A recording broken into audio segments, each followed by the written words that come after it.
오늘은 신명기 12장입니다. 그래서 1절에서 32절을 읽었는데 하나님을 온전히 섬기라. 그리고 또 날마다 거룩을 실천하라 라는 영적인 깊은 의미가 들어 있습니다. 여러분 먼저 1절에서 14절을 보면은 바른 신앙생활을 촉구하는 모습이 나오고 그러므로 말미암아 하나님을 온전히 섬겨야 될 것을 우리에게 말씀해 주고 있습니다. 여러분 이스라엘 백성들이 이제 가나안 정복 전쟁은 단순히 영토를 차지하기 위해서가 아니고 침략전이나 수탈전이 아니었습니다. 그 전쟁은 창세기 15장 13절에서 21절을 보면은 하나님께서 이미 오래전에 아브라함에게 예고하신 약속을 성취하는 그런 전쟁이었습니다. 거룩한 전쟁.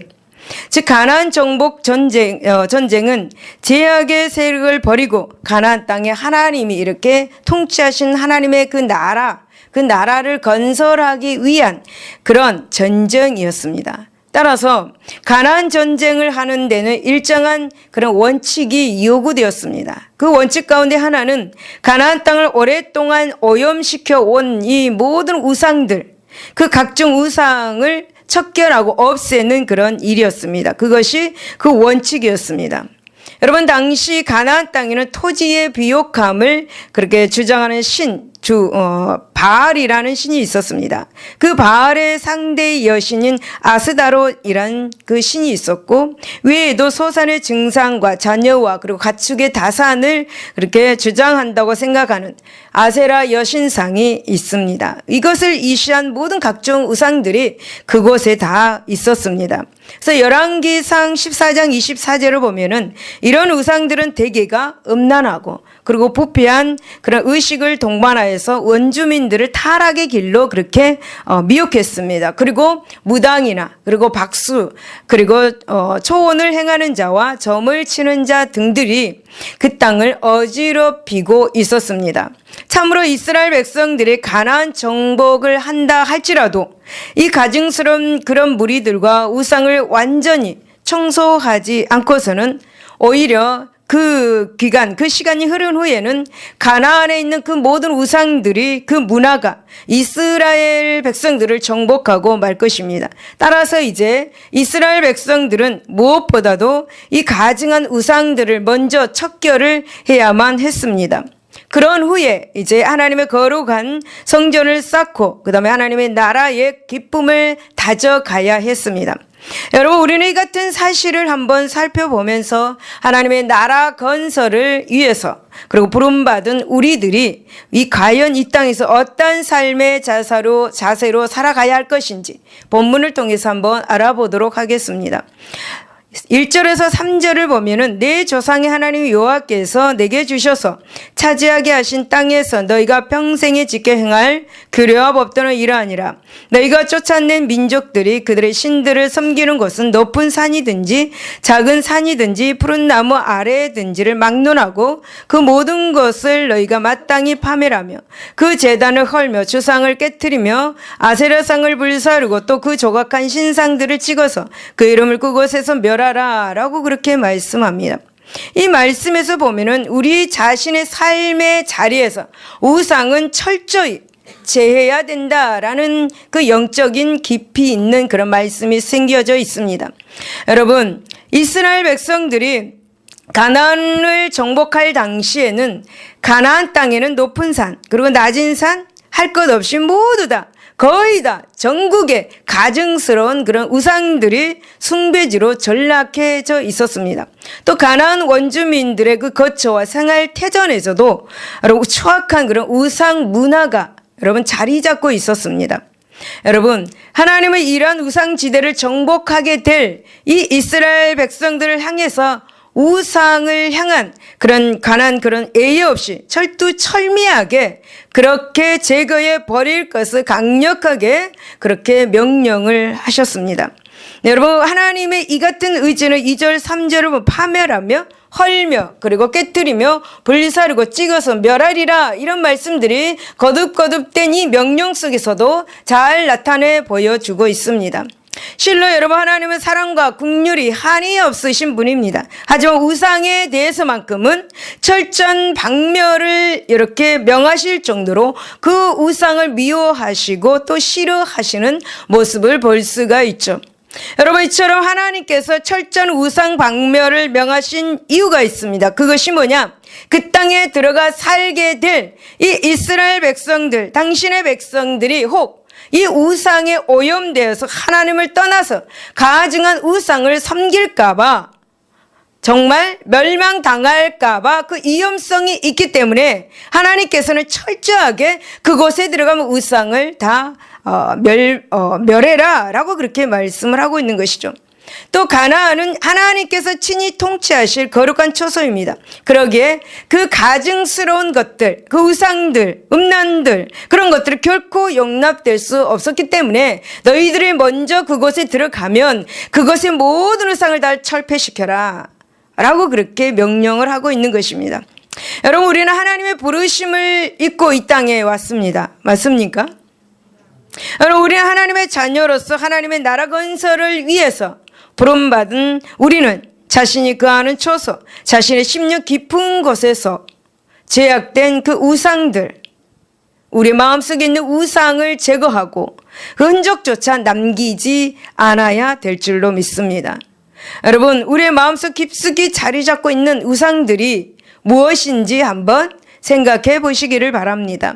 여러분, 우리 마음속 깊이 자리하고 있는 우상은 과연 무엇이겠습니까?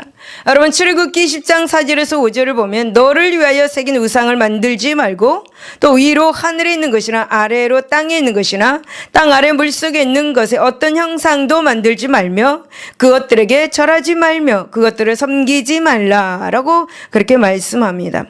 그러므로 우리는 이제 형상화된 우상도 다 제거해야 합니다. 가정에 있는 형상화된 우상들, 형상화된 것들 다 버려야 합니다. 여러분, 하나님보다 더 사랑하는 이 비형상화된 이 우상도 여러분 가정에서, 우리 마음속에서, 우리 삶 속에서 말끔히 제거해 버리는 저와 여러분이 되어야 될 줄로 믿습니다. 두 번째 보면 4절에서 14절입니다. 너희의 6절을 읽겠습니다. 너희의 번제와 너희의 제물과 너희의 11조와 너희의 손의 거제와 너희의 소원제와 낙헌 예물과 너희 소와 양의 처음 난 것들을 너희는 그리로 가져다가 드리고 너는 삼가서 내게 보이는 아무 곳에서나 번제를 드리지 말고 오직 너희 한 지파 중에 여호와께서 택하실 그곳에서 번제를 드리고 또 내가 내게 명령하는 모든 것을 거기서 행할지니라 라고 그렇게 말씀합니다. 이 말씀을 보면서 하나님께서 정하시는 대로 제사, 즉 예배를 드려야 함을 알 수가 있습니다. 여러분, 이스라엘 백성들이 가나안 땅에 이렇게 들어가서 그곳에 있는 각종 우상을 이렇게 모두 청산하는 것으로 자신들의 임무가 다 끝나는 것이 아니었습니다. 우상을 몰아낸 그 자리를 정말 거룩히 구별하고 또 하나님께 드리기를 힘써야 했습니다. 다시 말씀을 드리면 이스라엘 백성들은 하나님께서 정해 주신 곳, 하나님께서 정하신 그 장소에 하나님의 임재의 그 초소인 그 성소를 세우고 또 그것을 중심으로 해서 하나님이 정하신 방법대로 예배, 즉 제사를 드려야만 했습니다. 그렇게 함으로써 여호와 종교와 그리고 가증스러운 그 우상을 그렇게 분명히 구별할 수 있었고 또 하나님의 주권과 영광을 온전히 드러낼 수가 있었습니다. 여러분, 아무리 인간이 보기에 화려하고 훌륭한 제사라 할지라도 하나님이 정하신 방법이 아닌 우상 숭배자들의 방법을 쫓아 행한다면 그거 역시 가증스러운 것이고 하나님을 업신여기는 그런 악행인 것을 기억하시기를 바랍니다. 여러분, 그렇다면 무엇일까? 이것은 정말 결국 하나님 중심의 예배를 드려야 된다. 하나님 말씀의 중심의 예배를 드려야 된다. 하나님 말씀의 계시의 의존적인 예배만이 하나님이 기뻐하시고 기뻐하신다는 사실도 우리는 잊지 않았으면 좋겠습니다. 그리고 우리의 말씀 가운데서 예배를 드릴 때 좀 깨달았으면 좋겠습니다. 깨닫고 그것을 또 실천해야 되는데 많은 분들은 그냥 그랬어. 그랬지. 그래, 맞아. 그래 놓고 밖에 나가서는 그 실천을 안 하는 모습들을 많이 보게 되죠. 그런데 우리는 이제부터라도 강당에서 흘러나오는 말씀, 또 성경을 읽다가 깨닫는 거, 실천에 옮기는 저와 여러분이 되어야 될 줄로 믿습니다. 여러분은 지금 이 자리에서 어떤 마음의 자세를 가지고 예배를 드리고 있습니까? 하나님 중심의 예배를 드리고 있습니까? 하나님을 앞세움으로써 예배를 드리고 있습니까? 여러분, 이러한 예배를 드릴 때 저와 여러분은 이 예배 속에서 하나님의 영광을 볼 수 있습니다. 이 예배 속에서 우리 눈으로 보지 않지만 하나님의 임재가 이렇게 느껴지는 것을 알 수가 있습니다. 할렐루야. 하나님을 예배할 드릴 때에 정말 신령과 진정으로 예배드리는 저와 여러분이 되시기를 바랍니다. 여러분, 우리는 죄와 유혹이 넘실거리는 이 타락한 세상에서 하나님의 자녀로 살아가고 있습니다. 또 따라서 우리가 조금만 방심하고 조금만 마음에 그 고삐를 늦추기라도 한다면 여지없이 죄악에 물들 수밖에 없습니다. 이런 위기를 극복하기 위해서는 우리에게 무엇보다도 우리의 삶과 우리 마음속에 자리 잡고 있는 우상의 그 요소들을 완전히 몰아내고 청소하는 경건한 작업이 요구됩니다. 그리고 여러분, 그러한 경건한 마음의 터전 위에 하나님의 중심, 하나님 말씀의 중심의 신앙이 굳건히 뿌리 내리고 오직 하나님만이 영광 받으시는 거룩한 예배가 이루어질 수 있도록 우리는 늘 힘써야 될 줄로 믿습니다. 할렐루야. 15절에서 32절을 보면은 우리가 일상생활 속에서 거룩해야 됨을 알 수가 있습니다. 우리가 일상생활에서 하나님의 그 거룩을 실천하라고 영적인 그런 말씀을 우리에게 해줍니다. 여러분, 하나님은 이스라엘 백성들이 가나안 땅에 들어가 살게 될 때에 삶의 여러 국면에 걸쳐서 거룩과 경건을 요구하셨습니다. 하나님은 단지 우상숭배나 제사와 같은 종교적인 면에서만 그들의 거룩을 요구하신 것이 아닙니다. 하나님은 그들이 먹고 입는 그런 문제와 같은 매우 사소한 문제까지도 깊은 관심을 가지고 생활 전반에 걸쳐서 거룩을 요구하셨던 것을 본문에서 알 수가 있습니다. 여러분, 하나님께서 왜 이렇게 철저한 거룩을 요구하고 있는 것일까? 여러분, 그것은 바로 생활의 모든 영역에서 거룩이 이루어지지 않고 있기 때문에 그렇습니다. 하나님이 내가 거룩하니 너희도 거룩하라 라고 말씀하셨을 때 우리가 삶의 영역에서 거룩한 삶을 살아야 되는데 그렇지 않고 있기 때문에 날마다 우리에게 너희에게 철저히 우리에게 말씀하시는 하나님의 말씀, 거룩하라. 할렐루야. 거룩하라. 할렐루야. 어느 한 곳이라도 타락한 우상 문화가 침입해 들어오게 되면은 그 사람의 생활 전반에 정말 심각한 위기가 찾아올 것을 미리 알고 하나님은 계셨기 때문에 철저하게 거룩을 요구하고 있는 이스라엘 백성들에게 그 거룩을 요구하고 있고 또 우리에게도 그 거룩을 요구하고 있는 것입니다. 그래서 여러분, 하나님은 오늘 본문을 통해서 이스라엘 백성들의 그 음식물로 사용될 그 고기와 관련된 몇 가지 규례를 제시해 주셨습니다. 그런데 이 규례는 시내산 언약시에 주어진 내용과 약간의 차이점을 보이고 있습니다. 즉 시내산 언약시에 주어진 이 규례에는 그 고기가 식용이든지 제사용이든지를 불문하고 일단 짐승을 성막 앞으로 끌고 나와서 그곳에서 잡아서 피와 기름을 화목제로 드린 다음에 나머지 고기를 취할 수 있도록 했습니다. 그런데 지금 본문에서는 이 같은 규례가 약간 완화되어서 제사용이 아닌 식용 고기인 경우에는 구태여 성막에까지 끌고 나올 필요가 없이 각자 집에서 잡아 먹을 수 있도록 그렇게 배려를 하고 있습니다. 이러한 여러분 변화는 바로 시내산 언약시에 주어지는 이 규례는 이스라엘 광야 여정에 있을 때에 그 성막을 중심으로 하여서 생활하던 때에 주어졌던 것이죠. 여러분, 본문의 규례는 가나안 땅에 들어가서 흩어져 살게 될 것을 전제하고 주어진 것이기 때문에 이렇게 생겨난 차이라고도 해야 할 것입니다. 어쨌든 여러분, 이제 하나님은 고기를 취할 때 주의할 점에 관해서 다시 한번 언급을 하셨습니다. 그럼으로써 이스라엘 백성들이 혹 범할지도 모르는 제약을 방지하고 그리고 거룩과 경건 생활에 더욱 매진할 수 있도록 배려를 해 주셨던 것이죠. 그렇다면 여러분, 어떻게 하면 우리가 하나님이 바라시는 그 거룩과 참 경건에 이를 수 있겠습니까? 15절, 20절, 22절에 보면은 하나님이 허락하신 복과 은혜를 누리면서 즐기게 될 때에 우리는 참 경건과 참 거룩을 이룰 수가 있다라는 것입니다. 15절을 보면 그러나 내 하나님 여호와께서 내게 주신 복을 따라서 각성에서 내 마음에 원하는 대로 가축을 잡아서 그 고기를 먹을 수 있나니 곧 정한 자나 부정한 자를 막론하고 노루나 사슴을 먹는 것 같이 먹으려니와 내 마음에 고기를 먹고자 하여 이르기를 내가 고기를 먹으리라 하면 네가 언제나 마음에 원하는 만큼 고기를 먹을 수 있으리니 여호와께서 주신 소와 양을 잡아 내 각성에서 내가 마음에 원하는 모든 것을 먹되 라고 그렇게 말씀합니다. 여러분, 이스라엘 백성들에게서 지금 이 고기를 먹는 이 규례는 가나안 땅에 들어갔을 때 이렇게 하라는 것입니다. 가나안 땅에 들어갔을 때에. 여러분, 이스라엘 백성들에게 있어서 고기는 주식이 아닙니다. 하지만 고기를 자주 먹는 편에 속해져 있습니다. 그런데 하나님은 제사가 아닌 단지 가족 회식용일 경우에는 까다로운 의식 조건에서 제외를 시켰습니다. 그래서 자유로운 분위기 속에서 먹을 수 있도록 그렇게 선처를 해 주셨습니다.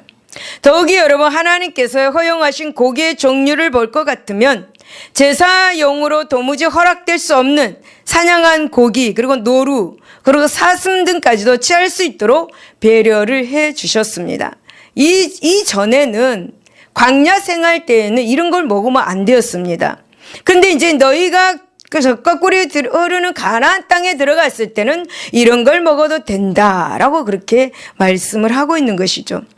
여러분, 특별히 하나님의 이러한 배려에 관해서 15절에 내 마음에 즐기는 대로 생축을 잡아 그 고기를 먹을 수 있나니 내가 물은 마음에 좋아하는 대로 고기를 먹을 수 있으리라 라는 이 말씀으로써 당신의 백성들로 하여금 당신 안에서 허락된 복과 그리고 은혜를 부담 없이 누리고 즐길 수 있도록 선처를 해 주셨습니다. 여러분, 이처럼 하나님이 허락하신 것, 하나님이 우리에게 주시기를 기뻐하시는 것을 거부감 없이 즐기고 누리는 것은 바로 하나님이 우리에게 요구하시는 경건한 삶의 일면이라고 말할 수가 있습니다. 사랑하는 여러분, 거룩과 경건은 무조건 억제하고 무조건 자신을 확대한다고 이루어지는 것은 결코 아닙니다. 거룩과 경건의 제1조건은 바로 하나님 안에서 하나님이 참으로 원하시고 기뻐하시는 그런 온전한 일을 쫓을 때 하나님께서는 우리에게 거룩하다, 경건하다라고 그렇게 말씀을 하신다는 것입니다. 그러므로 여러분, 우리는 하나님을 기쁘게 하는 삶, 할렐루야, 하나님 안에서 하나님이 원하시는, 하나님의 뜻에 원하시는 그 삶을 살 때에 하나님께서는 우리에게 하나님이 주시는 것, 즐겁게 또 행복하게 그런 것을 누리며 사는 것, 그것이 바로 거룩이다, 그것이 바로 경건이다 라고 그렇게 말씀을 하고 있는 것입니다. 할렐루야. 그리고 16절, 23절에서 25절을 보면은 하나님이 금하신 것을 거역하지 말아라 라고 그렇게 말씀하신 모습을 봅니다. 여러분, 오직 그 피는 먹지 말고 물같이 땅에 쏟을 것이며 다만 크게 삼가서 그 피는 먹지 말라. 피는 그 생명인즉 네가 그 생명을 고기와 함께 먹지 못하리니 너는 그것을 먹지 말고 물같이 땅에 쏟으라. 너는 피를 먹지 말라. 네가 이같이 여호와께서 의롭게 여기시는 일을 행하면 너와 내 후손이 복을 누리리라 라고 말씀합니다. 여러분, 이스라엘 백성들은 하나님이 허락하신 고기를 이제 마음껏 즐길 수 있었습니다. 하지만 한 가지 잊지 말아야 할 것, 피채 고기를 먹지 말아야 한다는 그 사실입니다. 왜냐하면 창세기 9장 4절에 보면 피는 곧 생명을 의미하고 있기 때문입니다. 모든 생명은 오직 하나님이 주인이십니다. 이것을 위해서 짐승을 잡을 때 아예 그 피를 땅에 쏟아 버려야만 했습니다. 만약에 하나님이 금하신 이 일을 어기어서 억지로 피체 고기를 먹는다면 그는 분명 생명의 주인이신 하나님의 주권을 모독하는 것이고 더욱이 하나님의 명령을 고의로 어긴 것이 될 것입니다. 여러분, 특별히 당시 가나안 땅에 있는 우상 숭배자들 가운데는 짐승의 피를 즐겨 마시는 풍습이 있었습니다. 그런 점에서 피를 먹는 것은 곧 가증스러운 우상 종교에 동참하는 일이 되었습니다. 이런 점에서도 더욱 하나님의 금지 명령에 순종해야만 했습니다. 참으로 자기에게 아무리 유익하다 할지라도, 아무리 인간적인 욕심이 앞선다 할지라도 하나님이 금하신 것을 취하지 않는 것이야말로 바로 참 경건이다, 참 거룩이다 라고 그렇게 말하고 있는 거죠. 사랑하는 여러분, 거룩한 삶은 하나님을 기쁘시게 하는 삶입니다. 이 삶을 통하여서 하나님은 우리를 축복하여 주신다는 사실을 기억하시기를 바랍니다. 세 번째 29절에서 31절을 보면 제약되고 타락한 세상 풍습을 쫓지 말아야 됨을 말씀합니다. 너는 스스로 삼가 내 앞에서 멸망한 그들의 자취를 밟아 올무에 걸리지 말라. 그들의 신을 탐구하여 이르기를 이 민족들은 그 신들을 어떻게 섬겼는고 나도 그와 같이 하겠다 하지 말라. 내 하나님 여호와께서는 내가 그와 같이 행하지 못할 것이라. 그들은 여호와께서 꺼리시며 가증히 여기시는 일을 그들의 신들에게 행하여서 심지어 자기들의 자녀를 불살라 그들의 신들에게 드렸느니라 라고 그렇게 말씀합니다. 옛날에 구약시대에는요, 우상을 섬긴 사람들이 자기 자녀들을 불태워 죽였습니다. 알고 있습니까? 예. 그래서 우상이라 그러는 거예요. 우상이라 그러는 거예요. 참신은 이런 걸 원하지 않습니다.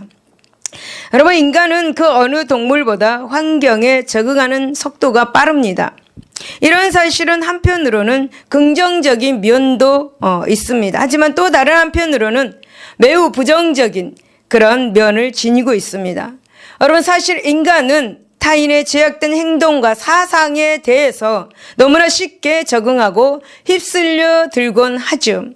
여러분, 하나님은 가나안 땅에 정착하게 될 이 이스라엘 백성들에게도 이 같은 부정적인 가능성을 발견하시고 심히 경계시키고 계시는 것입니다. 이스라엘은 이제 곧 큰 어려움 없이 가나안을 들어갈 것입니다. 정복하게 될 것입니다. 각자의 분배된 기업에서 평안히 살게 될 것입니다. 실로 이스라엘 백성들에게는 정복, 전쟁 과정이 어려운 것이 아닙니다. 정복 이후의 것이 너무 어려운 것입니다. 정복 이후에 그 땅에서 정착할 때가 더 어렵고 위험할 수 있는 것입니다. 왜냐하면 그것에 우상이 너무나 많이 있기 때문에.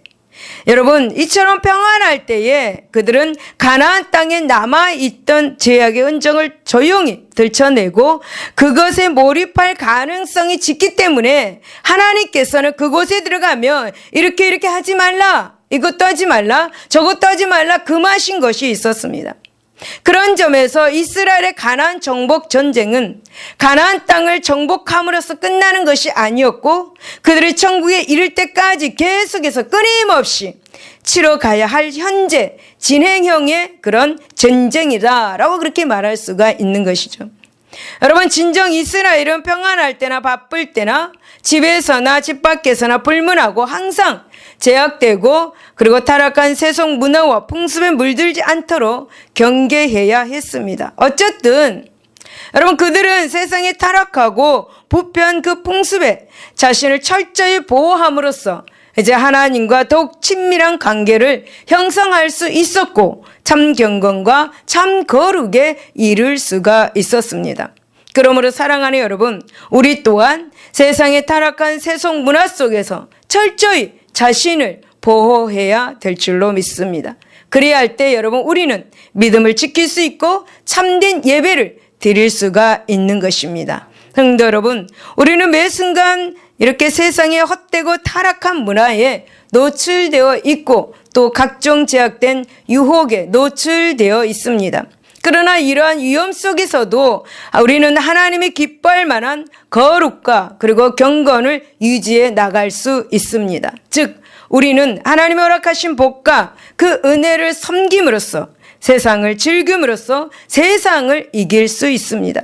그리고 하나님이 절대 금하신 것을 순종함으로써 참 거룩에 이를 수 있습니다. 그리고 여러분 스스로 자기를 지켜서 세속에 물들지 않음으로써 참 경건에 이를 수가 있습니다.